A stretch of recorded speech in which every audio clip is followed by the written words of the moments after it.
गुरु प्यारी साध संगत जी, राधा स्वामी जी। सरदार बहादुर जी कभी किसी की निंदा करना तो दूर रहा, आलोचना तक न करते थे। किसी धर्म, जाति या देश को बुरा नहीं कहते थे। पंडित लालचंद जी ने जून 1921 का अपना एक अनुभव सुनाते हुए बताया कि एक बार उन्होंने कॉलेज में अपने अफसर की सरदार बहादुर जी से शिकायत की। शिकायत सुनकर सरदार बहादुर जी ने पंडित जी से कहा, मालिक हर एक इंसान को उसके कर्मों के मुताबिक अकल बख्शता है और हर एक इंसान यही चाहता है कि वह दूसरों के सामने अपने आप को अक्लमंद पेश करे। अगर दूसरे की अकल तुमको पसंद नहीं है तो तुम्हारा कोई हक नहीं है कि उस शख्स से नफरत करो या उसे बुरा कहो। फिर फरमाया, कभी किसी मनुष्य, किसी कौम, किसी मजहब और किसी मुल्क से नफरत ना करो, इससे बड़ा गुनाह और कोई नहीं है।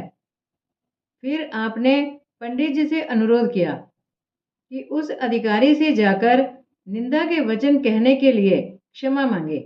जब पंडित जी उस अधिकारी के पास माफी मांगने गए तो पूरी बात सुनकर उसका दिल भर आया और वह पंडित जी से बड़ी इज्जत और प्यार के साथ पेश आया। जब पंडित लालचंद जी को कृषि कॉलेज में नौकरी मिली तो सरदार बहादुर जी ने उन्हें सलाह दी, कभी गलत बयानी ना करो, अगर अपना कसूर हो तो फौरन मंजूर करो। नौकरी हजूर महाराज जी की समझ कर करो, वक्त के पाबंद रहो और अपना फर्ज अदा करने में गफलत ना होने दो।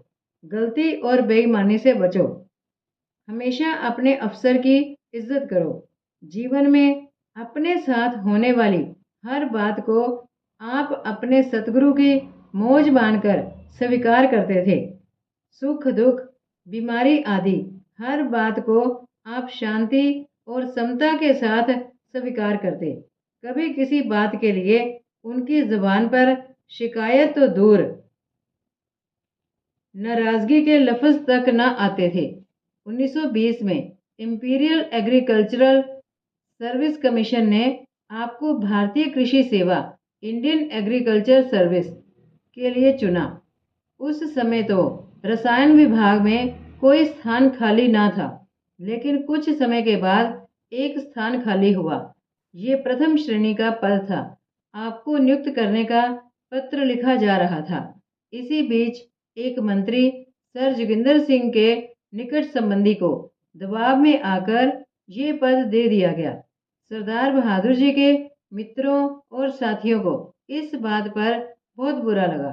उन्होंने इस बेइंसाफी के खिलाफ कार्यवाही करने की राय दी और सरदार बहादुर जी को इसके लिए मजबूर करने की कोशिश की, परंतु आप किसी प्रकार का विरोध करने को राजी ना हुए।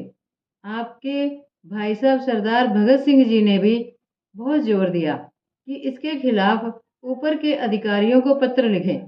जब शनिवार को सरदार बहादुर जी लालपुर से ब्यास आ रहे थे तो रेल में पूरे रास्ते पंडित लालचंद जी आपसे बहस करते रहे कि आप क्यों विरोध नहीं करते, लेकिन आप अपने निर्णय पर अडिग रहे और फरमाया, मेरी सरकार तो हजूर महाराज जी हैं, जो कुछ हुआ है उनकी मौज के बगैर नहीं हुआ है।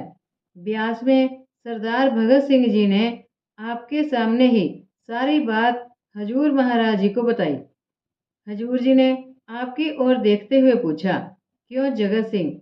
इस पर सरदार बहादुर जी ने हाथ जोड़कर निवेदन किया, जो हजूर जी ने किया है वह ठीक है। ये सुनकर महाराज जी बहुत खुश हुए।